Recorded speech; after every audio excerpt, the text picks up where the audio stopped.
bonne année 2022. Alors là, ça attaque fort avec une réédition 50e anniversaire en picture de Hunky Dory de David Bowie.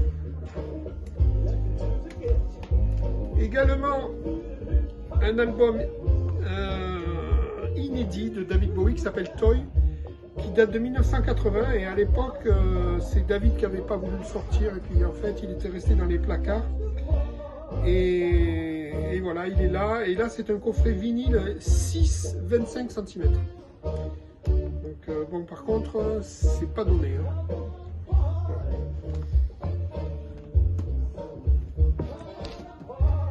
Ensuite, pour démarrer la nouvelle année, donc je vous ai sorti que des occasions, que des originaux. Alors là, c'est pas tout à fait un original. L'album date, c'est le premier album de Led Zeppelin, il date de 1969. Ça, c'est quand même le premier repressage de 1971. Donc, c'est quand même pas mal. Là, un original de Ummagumma de Pink Floyd. Bon, la pochette est défoncée, mais le disque, on peut voir la mention BIEM, qui prouve que c'est un original de 1969. On ne le trouve pas tous les jours. Hein. Un original, je veux dire.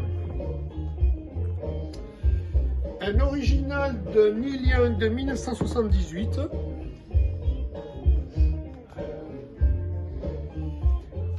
Alors ça, c'est pas tout à fait un original, c'est la pochette est minimaliste en fait, c'est Plastic Ono Band. Donc c'est le groupe qu'avaient formé John Lennon, Yoko Ono, Eric Clapton, Klaus Voormann à la basse et Alan White à la batterie. Ce disque est sorti, c'est Live à Toronto 1969, le disque est sorti en 1969, mais ça c'est le pressage de 1970, un an après. C'est joli quand même. Un album de Yoko Ono de 1981, c'est un original. Le premier album de John Lennon, mais qui date de 1970, mais voilà la réédition de 1978. Un original de Stray Cats, qui date de 1981. Alors ça, c'est pas connu, c'est un groupe néerlandais de jazz rock fusion qui s'appelle Spin, c'est absolument dément. Par contre, c'est pas connu du tout, et ça, c'est super. 1976, c'est un original. Alors ça, c'est un de mes disques préférés du groupe Emerson, Lake and Palmer. Et c'est un original aussi qui date de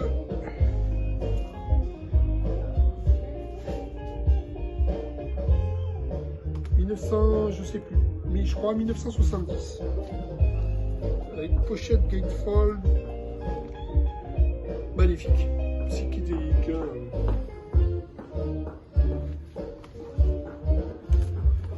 Un original des Rolling Stones, bon la pochette est abîmée, qui date, c'est une compilation.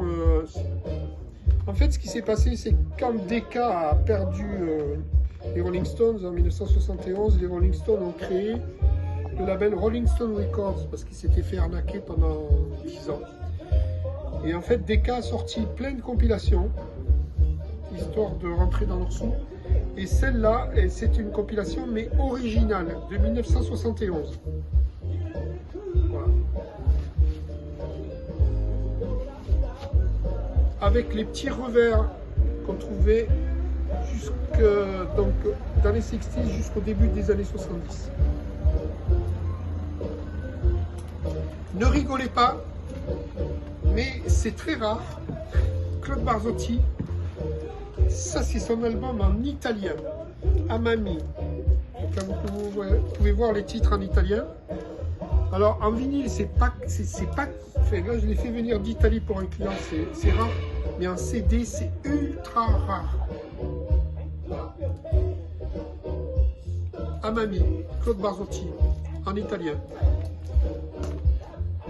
Et on termine par le collector de la semaine. Alors là, il y en a deux cette semaine. C'est parce que j'ai acheté un lot important de Beatles, John Lennon, etc. que je vais vous montrer durant toutes les prochaines semaines. Ça, c'est un album de Pirates de 1975.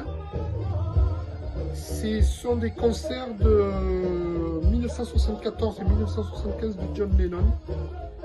Et c'est un disque qui est en vinyle. Donc c'est un original de 1975 en vinyle bleu. Alors, vous pouvez voir à l'époque les Pirates c'était minimaliste. Hein.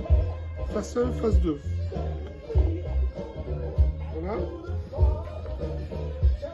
Et ça, c'est aussi un pirate de John Lennon qui s'appelle Telecast. En fait, c'est des enregistrements de ses émissions télé américaines. Donc, The Dick Cavett Show, The Mike Douglas Show et The David Frost Show. Voilà. À la semaine prochaine. Merci.